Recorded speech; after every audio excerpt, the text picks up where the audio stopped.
Joining us tonight for the interview is Frank Schaeffer, whose father, Francis Schaeffer, helped shape the evangelical movement in this country and the religious right. Mr. Schaeffer grew up in the religious far right, but his latest book about it is called Sex, Mom, and God: How the Bible's Strange Take on Sex Led to Crazy Politics and How I Learned to Love Women and Jesus Anyway. Frank Schaeffer, it's nice to have you back on the program. Thanks very much for being here. Hi, Rachel. It's nice to be with you. So the Values Voters Summit is happening next week. It has become a mainstream Republican event now. Attendance more or less expected of establishment Republicans. All the candidates, I think, except for Jon Huntsman, will be attending this event next week. When they go, they'll be sharing the stage with people like Brian Fisher and the American Family Association. What do you think that does to the politics of the Republican Party? Well, I think there's a simple way to put it, and that is this is religion masquerading as politics. And what happened, you introduced me before the break as someone who had been part of the religious right at the very beginning, especially in the anti-abortion movement. What we did back in the 70s and 80s was simply to, first of all, the agitators knocking on the door of the Republican Party, and then if you update to the present moment with candidates like Rick Perry, Michelle Bachmann running, and the Values Conference, people like Brian Fisher now showing up on the same platform as these candidates, you realize that those of us who used to be agitators on the outside have now become the insiders actually running for office. And so I think people make a mistake by not realizing that these are very serious folks, but what they're serious about is not politics. I think that's where the mainstream media really misunderstands the situation. They're serious about religion. So you have two kinds of Republicans running. You have Mitt Romney, who has to pretend he is serious about introducing a theocracy to the United States with this litmus test of moral values.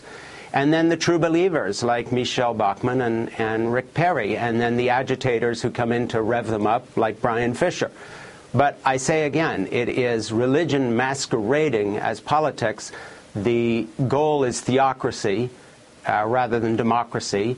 And when they talk about coming back to the Bible, what they really mean is imposing biblical law in a form of Christian evangelical Sharia here in the United States. And so that is the world these folks are trying to create. And I just hope we wake up and realize this and stop looking at all this in bits and pieces and understand there's a real agenda here. In terms of the immediate effect on Republican politics, there are two Republican presidential candidates who are Mormons, Jon Huntsman and Mitt Romney. Jon Huntsman will not be attending this event, but Mitt Romney will be. He'll be speaking right next to Brian Fisher on the agenda. They are adjacent on the schedule.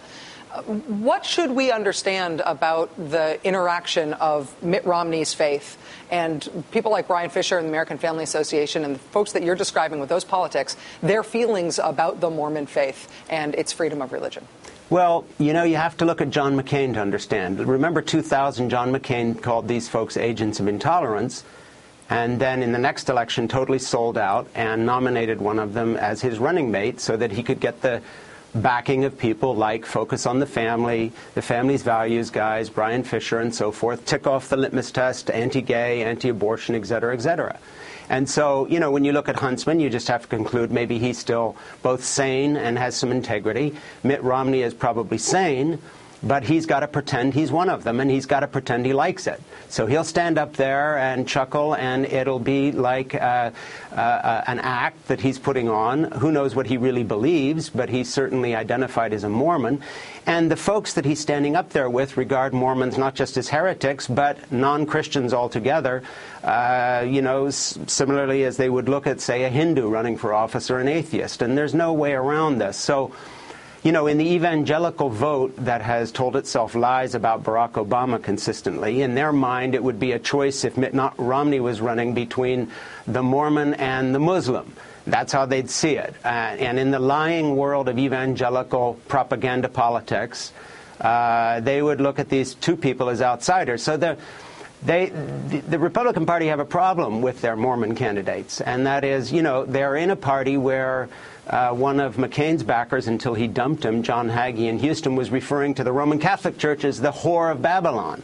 And then McCain had to duck out of that one. But look, when Rick Perry launches his presidential campaign with a prayer meeting, And he has people who are so fringe associating with him theologically that even most right-wing evangelicals disassociate themselves from that. You know something's going on. And I say again, it is religion masquerading as politics.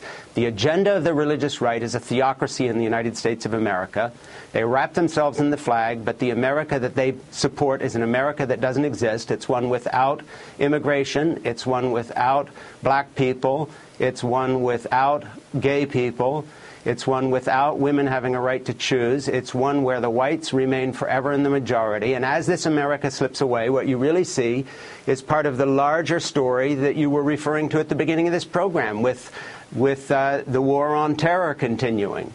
And that is the real story worldwide is a collision course between fundamentalist religion of all kinds, not just Christianity, and reason and science and modernity and progress. And in America, it's being fought out in the trenches in the Republican Party, which is having within its ranks the same kind of civil war as is going on in the Islamic community, where you have moderate Muslims trying to reclaim something of their Islamic heritage from fanatics. And here in America, the fanatics have taken over the Republican Party. And that's where we are today. And so the fanaticism is based on a kind of a sexual dysfunction. You know, you were talking about the subtitle of my book, Sex, Mom, and God, and I talk about how crazy ideas about sex led to crazy politics. Look where all these trails lead back to. Gay rights, about sex. Homosexuality, as they would call it. Gay rights, about sex. All of this stuff is to do with a culture war that has as its end destination a kind of an imposition of theocracy here in America. That's who the Republicans are about these days. Frank Schaeffer, veteran of the religious far-right movement and the author of the book Sex, Mom, and God. Frank, thanks for joining us tonight. It's nice to have you here. Thanks a lot. Thanks a lot. All right, cocktail moment. Needed after that, right? Also, in gun news. Those two things coming up together. Cocktails and guns. Happy Friday. Stay tuned.